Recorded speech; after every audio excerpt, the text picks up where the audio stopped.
UFC 318 is set to go down this Saturday night, and it's going to be a big one, right? Now, you know me, I'm not a big fan of the BMF belt, but listen, I'm a big fan of Max Holloway versus Dustin Poirier. These are two guys fighting in the best division in the UFC, the lightweight division. And we all know what Max Holloway is capable of, and we know what Dustin the Diamond Poirier is capable of, especially fighting at home in New Orleans and fighting in the retirement fight. So that fight and the main event is going to be a big deal. But guess what? There's a bunch of other good fights on this card. We're going to preview the card. We're going to give you predictions, especially for the main card, and as well get into several other topics, like where will the UFC land when this ESPN deal ends in December? Are they going to Netflix, Amazon Prime? What is going on? Well, Dana White has given us a little insight so we can narrow down the picks. We have all these topics and more next. Broadcasting live from an undisclosed location. This is the TCMMA Podcast with your host, Chris Cross. Whoa!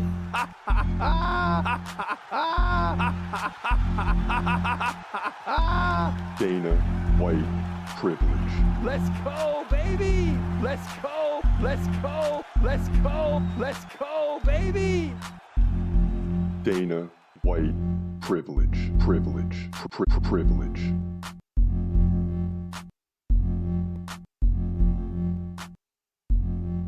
What up, what up? This is your boy Chris Cross checking in. This is the TC MMA Podcast. We are back and we got a big week on deck. UFC 318 going down.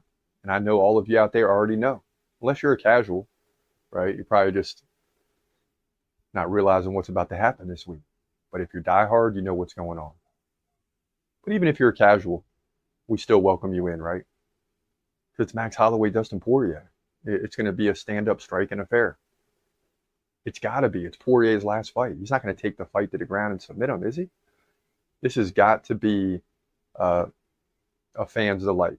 I mean, it just has to be. This is the fight that you want to see. But before we get into Dustin the Diamond Poirier versus Max Holloway, it's going down in New Orleans. We first got to get to some topics, some pressing topics that are happening this week. Number one, Dana White's big in the news. So we'll save those three topics for here in just a moment. But the first one is Joe Rogan sitting out Dustin Poirier's retirement fight. Full UFC 318 broadcast team was revealed just a day or two ago. And of course, there's always speculation surrounding Joe Rogan, but sometimes he just needs a night off. Sometimes he just needs a month off, right? I mean, there's not a title on the line. The UFC recognizes the situation here as well. I mean, yeah, this is a pay-per-view event. It's a big deal. But there's no lightweight title on the line or welterweight title or anything like that. I mean, even in the co-main, it's Paulo, Costa, and Roman Kapalov. So there's no big titles on the line here. So it makes sense to me. If I had to speculate, that's why Joe Rogan's sitting out. Because if you're going to sit one out, this is the one to sit out. And then between like UFC 319 and UFC 320, there's a big break. So we're going to see Joe Rogan in Chicago, Illinois for UFC 319. There is no way that Joe Rogan doesn't do Khamzat Chimaev versus Dricus du Plessis. There's just no way, right? So if you're going to sit one out, this is the one you sit out. Then you got one, that'll be August 12th, 319. And then you have, like, I'm pretty sure, all the way to October 4th, roughly, for UFC 320. Then there's two in that month. So this is a good time for Joe Rogan, if he's going to. Not that I want to see Joe Rogan not there. I like him in DC the best of any broadcast group. Of course, with John Anik. But, you know, this would be the one you sit out, for sure. So I don't think there's any big conspiracy there. I just think this is a good one for him to take off if he wants to. And it seems like that's what's going to happen. So, and this could have been done months ago. And we're just finding out. But we really don't know. So no need to speculate anyway. The fact is Joe Rogan won't be there. Also, Conor McGregor cast out on UFC Return with Dana White ultimatum ahead of a White House comeback. And it's not Dana White giving the ultimatum, it's Conor McGregor giving the ultimatum that he wants one of his teammates to be signed by the UFC. See that all this stuff, I think the UFC is getting to the point where they're growing without McGregor. And he's getting to the age where he's not really going to be fighting for a title again. You know, and really, does he need to do all that with all the money? And when we spoke about this in detail, would it be nice to have Conor McGregor fight at the White House? Sure. Would it be nice to see John Jones and Aspinall fight for the title? Sure. Heavyweight.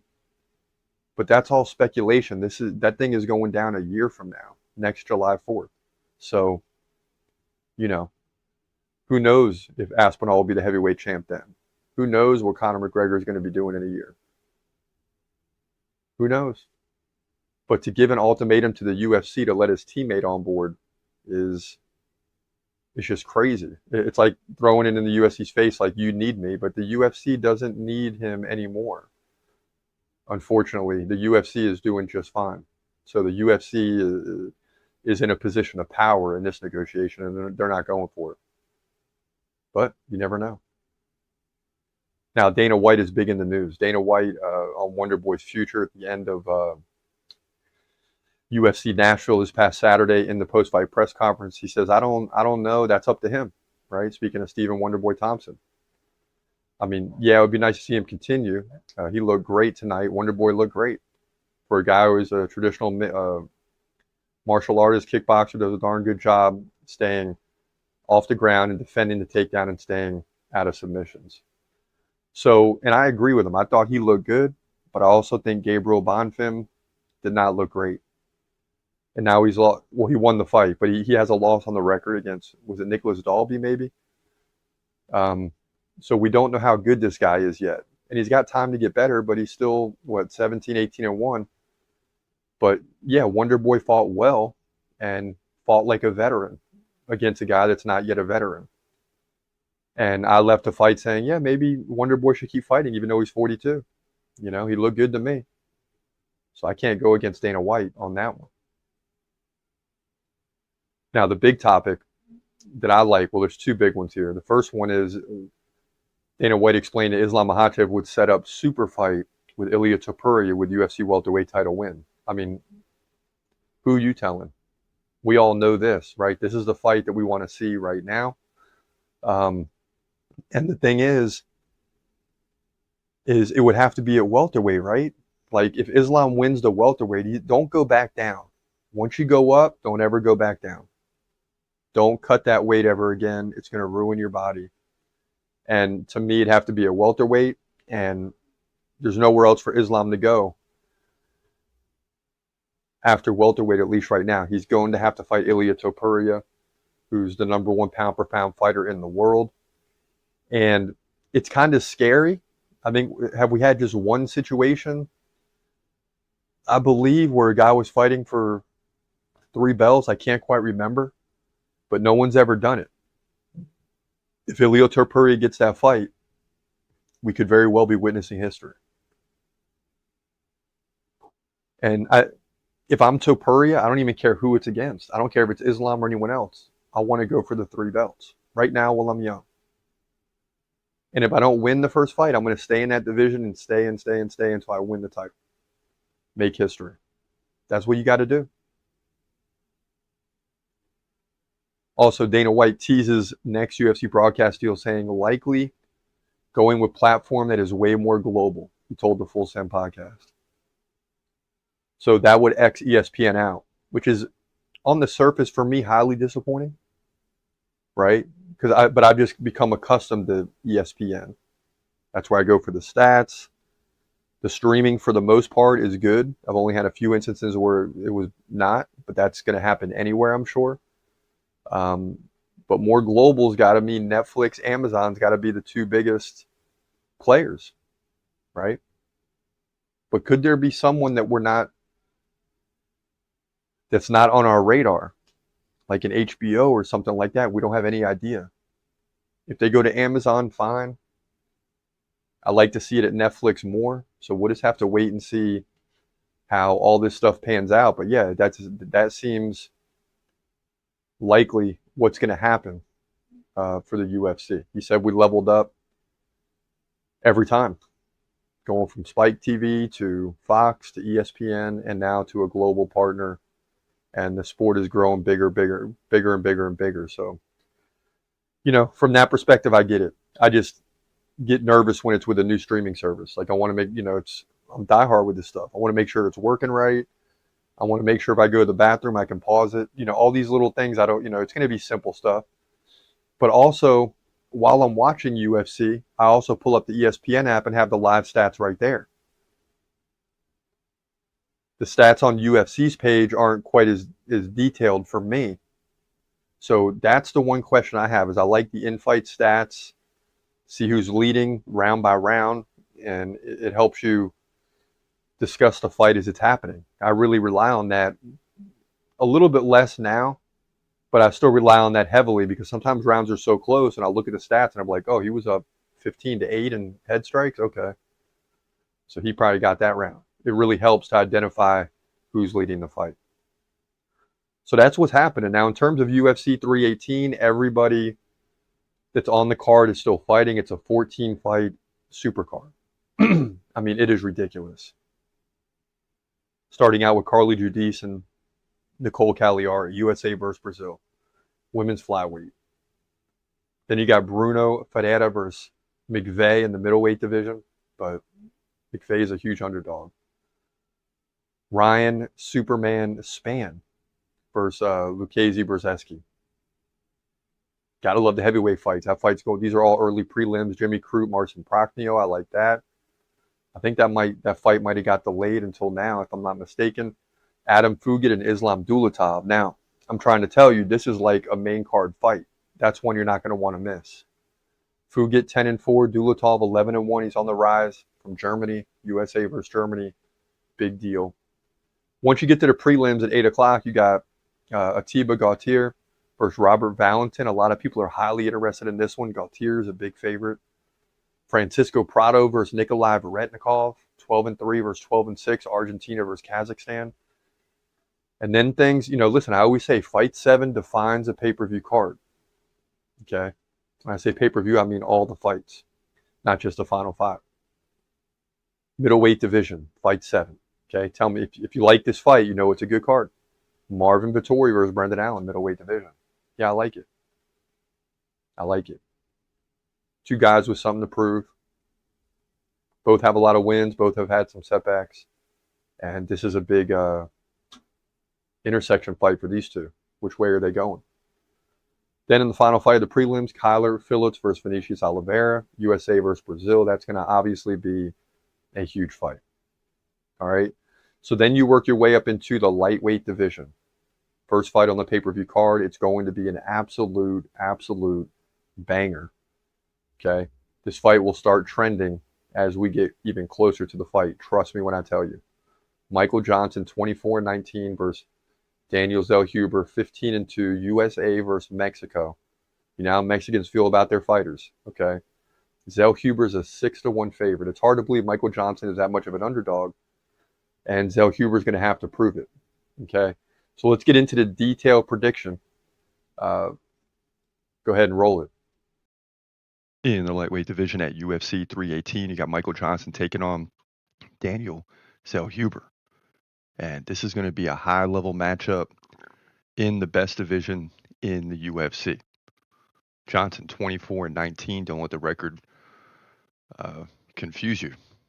Zellhuber 15-2. This is still a high-level matchup. Now, Zellhuber 3 inches taller at 6'1". He's also got a 4-inch reach advantage.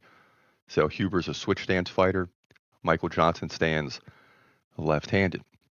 So that's going to be interesting. Zellhuber more active on the feet, 6.3 significant strikes per minute compared to 4.2 for Michael Johnson.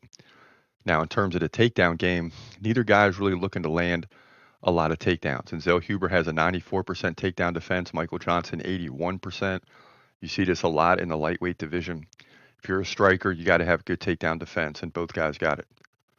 Michael Johnson beat Otman Azater by KO, second round KO in his last fight, beat Darius Flowers by decision. That's why I say don't let the record confuse you. He's won 3 of the last 4. He did get KO'd by Diego Ferreira and beat Mark Diakis before that. So he's won 3 of the last 4. Has looked pretty well, too, and has led in significant strikes in all 4 fights, despite losing one of them. Zellhuber, on the other hand, lost to Esteban Ribovic by split decision last time out. Great fight, though, 156 to 121 in significant strikes. Before that, he won 3 in a row, beating Prado by decision, 120 to 90 in significant strikes. He did submit Christos Giagos, but he trailed in significant strikes before that, so that was a big finish. Beat Lando Venata by decision. Oh my goodness. So this is a very, very tough fight to predict. The lightweight division is always the toughest. I know a lot of people are going to be pulling for Zellhuber. Michael Johnson isn't a guy that's getting back to like title contention or anything, but he's definitely a gatekeeper. He's definitely a guy that, you know, if you can beat him, it looks great on the resume because this guy is winning a lot more late in his career, right? And he's had a lot of big fights along the way, like Khabib, Justin Gaethje, Josh Emmett. I mean, this guy's fought. He beat Dustin Poirier by KO back in 2016. Fought Nate Diaz, Beneil Dariush early, Edson Barboza. I mean, the list goes on and on. But I gotta lean with Daniel Zellhuber. I mean, this is an up and comer. I like the fact that, I mean, and listen, he's just at the time of this fight, he'll be 26. He's 25 right now, but he'll be 26 at fight time. And he's landing 6.3 significant strikes per minute. I think this guy's the Golden Boy's got to win this one, and it's a tough one because Michael Johnson can seemingly beat anybody on any given night. He can lose too, but he's that good. I still like Zellhuber to get the job done. I just think he's going to outpace Michael Johnson, and he's going to win on points here. You know, he lost to Esteban Ribovic pretty much on points by split decision, but I think this time he's even going to be more active. I'm looking at 160 to 180 significant strikes here, and Michael Johnson will take it and keep going, but Zellhuber will win by decision. That's how I see it playing out. He'll move to 16-2, in my opinion. Lightweight division. Banger at UFC 318. Yeah, so we got Zellhuber winning, but this fight is going to be much closer than the odds would indicate. I mean, Michael Johnson has proved this throughout his career. This guy has won fights. Looking at his record, you wouldn't think he would have won, right? I mean, 24-19, he's got almost as many losses as wins, but he's a tough out, man. If Zellhuber can put away Michael Johnson, that's saying a lot. I'm just trying to tell you right now. But yeah, we'll take Daniel Zellhuber at the end of the day. Now, in the next one, it's a big one. Featherweight division, Dan 50K Ige, 19-9 versus Patricio Pitbull. Who's got something to prove? The Brazilian's got something to prove, but this is a fight you better show out in. Roll it. In the featherweight division at UFC at 318, you got a big one here between Dan 50K Ige and Patricio Pitbull. This is USA versus Brazil. Ige 19-9. Pitbull 36-8. Impressive.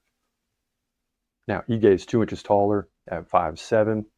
He's 33, Pitbull's 37. So Pitbull's kind of exited the prime, but he's got a lot of experience. Dan Ige kind of still right there in that prime window. Ige, 5-inch reach advantage. Both guys stand right-handed. Ige, right around 3.7 significant strikes per minute. 2.8 for Pitbull. Okay. When you look at the takedown game, Ige gets like 1 every 3 rounds. Pitbull gets like 1 every 5. But keep in mind, Pitbull hasn't had a lot of UFC fights. So we're not looking at stats from throughout his career, but just in the UFC. Ige, takedown defense 58%. That may not be good enough here. He's coming off the win over Sean Woodson by 3rd round KO. Lost to Lerone Murphy by decision. And it was 3 takedowns of 1, which really decided it, and the control time. He also lost to Diego Lopez by unanimous decision. Very similar. He got outstruck barely and trailed 1-0 in takedowns. So he's not getting any takedowns to help himself. Now, Pitbull, 88% takedown defense. That's impressive. Remember, this is just in 1 UFC fight, though, where he fought Yair Rodriguez to a loss. Thought it said draw. I was like, that wasn't a draw. Yair Rodriguez dominated him 70-17 in significant strikes. It was 1-1 in takedowns, and he lost that by easy, unanimous decision. But he did make it to the end. He just didn't look good, didn't land a lot of strikes. And that's going to be a similar problem here against 50K, because Ige is going to come out and try to land a lot of strikes. The only way Pitbull can win this fight is if he can control Ige on the ground. I don't like Ige's 58% takedown defense, but I think he's going to handle himself well in this fight. And yes, this is a very tough Brazilian coming in, but Ige is going to get the job done, in my opinion. He's going to land more significant strikes. He might get taken down once or twice, but he'll defend most of those takedowns. As Pitbull's I think he's going to go for 8 to 10 takedowns in this fight. He's not going to be able to get him. Ige gets the win here. He desperately wants his 20th professional win, and I think he gets it here, in my opinion, by decision, to move to 20-9, featherweight division, UFC 318. It's real simple. I mean, Dan Ige is just better. Patricio Pitbull didn't prove anything to me in his last fight. Maybe he comes back with a different mentality, looks different in this fight. That's always possible. You know, we've only seen him in the UFC once, so we'll have to wait and see. But I'm just not convinced, ladies and gentlemen. I'm not convinced. I got to go with Dan Ige. And you know how serious I take my predictions. Now, in the next one, this is where things get interesting fights I want to see. The big three is always the big three. Welterweight banger, absolute banger. Kevin Holland versus Daniel Rodriguez. These are two guys that want to throw down, and it's going to be a striker's delight. That's for sure. A striker's delight. But can Kevin Holland keep up? Let's find out. Roll it. In the welterweight division at UFC 318, you got a big one here. Kevin Holland versus D-Rod, Daniel Rodriguez. And man, it's going to be an interesting fight. Holland 28-13, D-Rod 19-5, USA versus USA. So this will just be a fight that the fans are going to enjoy. All right, it's going to be loud, raucous for this fight, no question about it, because these are two bangers. Holland 2 inches taller at 6'3", he's 32. D-Rod's 38, getting up there. Holland 7-inch reach advantage, that's considerable. He stands right-handed. D-Rod stands at southpaw, so slight edge there for D-Rod, I believe. D-Rod 7.4 significant strikes per minute to 4.2 for Holland. Both guys get less than one takedown every 3 rounds. So, recent activity, Kevin Holland beat Vicente Luque by submission. Impressive win. Beat Gunnar Nelson by decision, 55-15 in significant strikes. Lost to Ranier de Ritter and Roman Dolage. All right. So, that pushes him back down to the welterweight division where he's been successful. D-Rod beat Santiago Ponzinibbio. Yeah. 3rd round KO. Alex Morono split decision. Lost to Kelvin Gastelum. Okay, he outstruck him. And lost to Ian Machado Gary by 1st round KO. This is a tough one, man. Either guy can win, really. But I got to go with Kevin Holland. I just like the guy better. I think he's a little better than D-Rod. But D-Rod can make it happen, too, though, at any time. So Kevin Holland's got to be careful. And I think you will. The activity really favors D-Rod, so I'm going against the stats big time here. 7.4 significant strikes per minute to 4.2. Yeah, that's a tough task for Kevin Holland, so he may have to finish D-Rod. We'll see. But either way, I like him to win. In my opinion, with the 29-13 welterweight division, UFC 318. Certainly a tough prediction. I mean, and the tough part is sometimes you get caught in some of these fights with guys you like. That's what ended up creating the do list, which is not in effect in this fight card because no one on the do list is on the fight card. But that's why it was created, because there's situations where there's guys that you like a Kevin Holland in this situation. Hard to go against. D-Rod's a good fighter, but I like Kevin Holland. I believe that he can win this fight. Now, as we move into the co-main, big fight, middleweight division.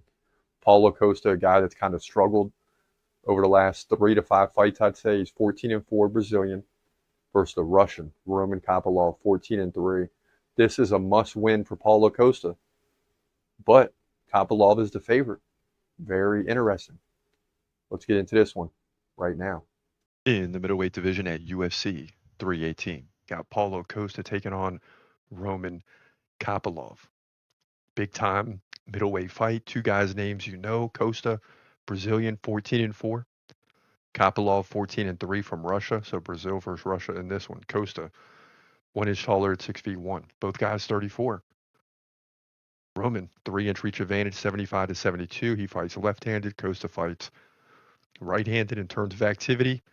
You can give that to Paulo Costa, 6.2 significant strikes per minute to 5 per minute for Kapalov, so it's close. But Kapalov gets like a takedown, one takedown every 3 rounds.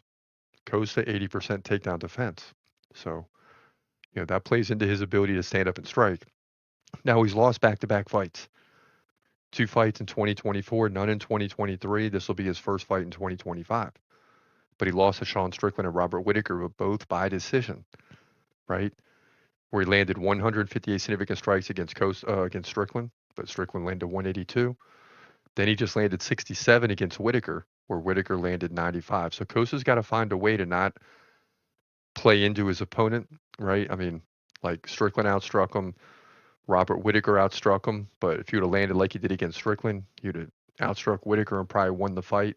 So he can't play to the level of his opponent. He's got to do what he does.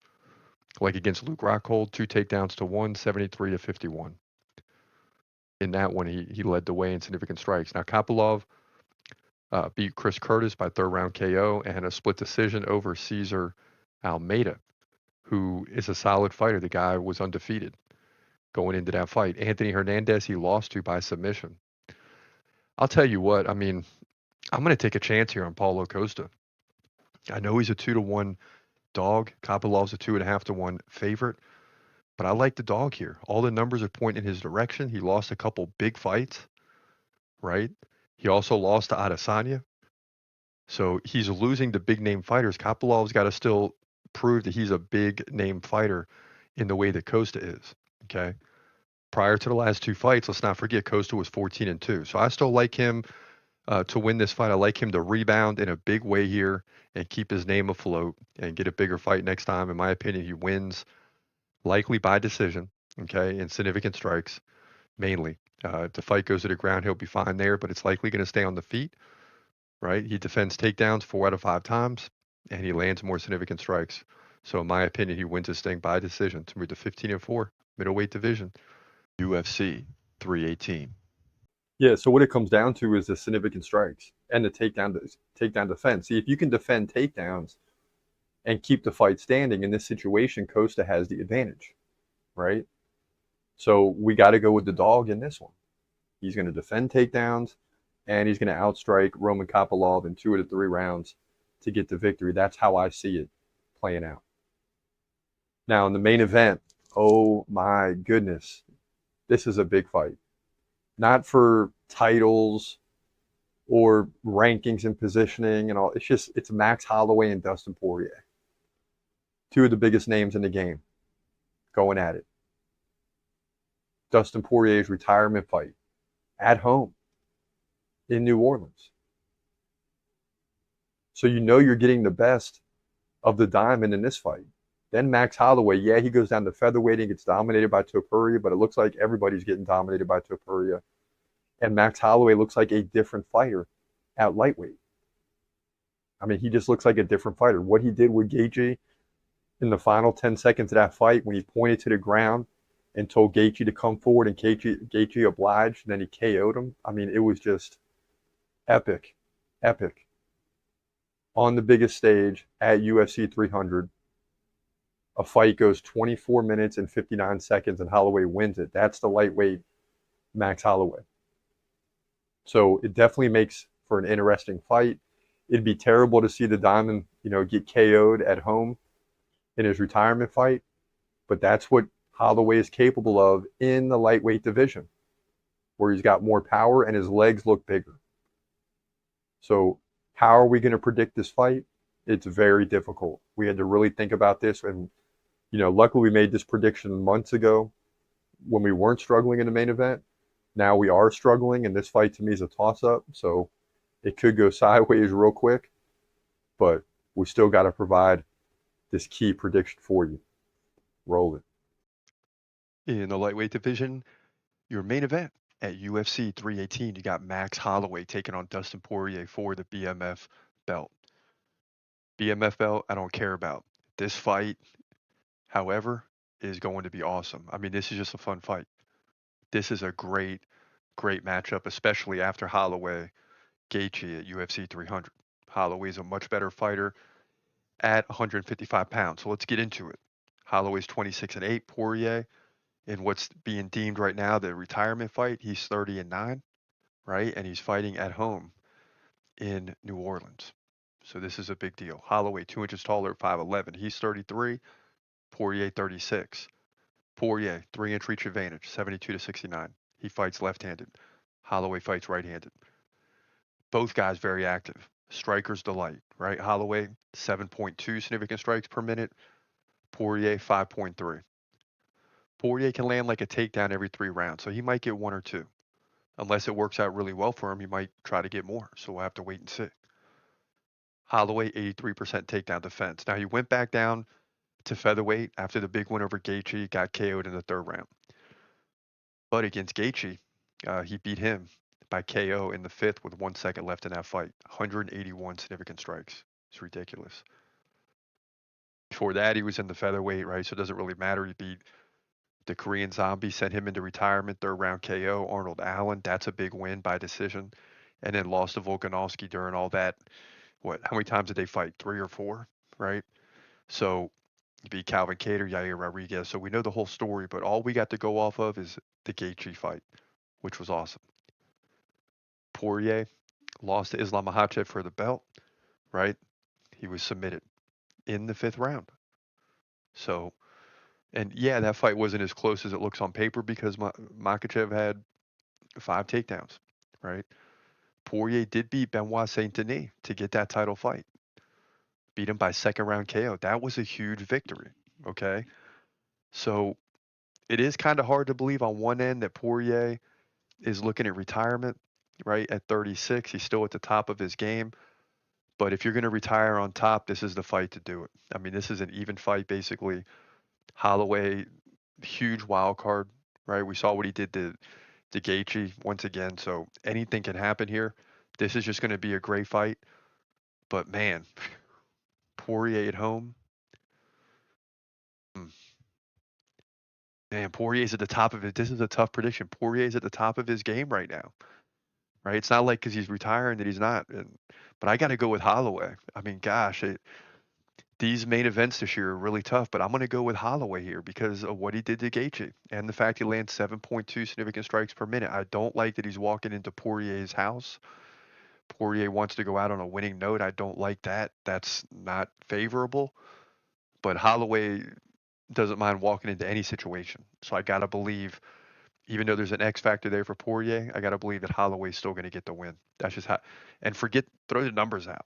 I mean, this is just who has the most heart. And you're dealing with 2 guys that have a lot of heart. But I think Holloway gets the job done. He moves to 27-8, in my opinion. Don't know how. Could get the finish again. We'll see. Lightweight division. Main event. UFC 318. So that just goes to show you how I feel about Max Holloway as a lightweight, right? I feel like he's going to find a way to win this fight. At lightweight, he's more able to take damage through punches, kicks, whatever it may be, and still continue moving forward. And the pace at which he fights, you know, the one interesting thing will be like the McGregor fight for Poirier, those leg kicks. That was really a signature thing for him. And it seemed like he was going to rise to the top and win it all after the McGregor fight because those leg kicks were just brutal. And if he can utilize those leg kicks for 2 or 3 rounds, he might have a chance here. And we'll see how. But Holloway's activity should be able to prevent that, and his quickness, and continue moving, keeping his head off the center line, things of that nature. So we like Holloway to win this fight. But listen, take that with a grain of salt because we have struggled in the main event this year. There's no question about it. Our overall record is superb, but our main event record is trash. That's just the bottom line. There's no other way to put it. But listen, this fight's coming very soon, here in just a few days. For now, this is your boy Chris Cross. Hope you have a great day, and God bless. As always, peace.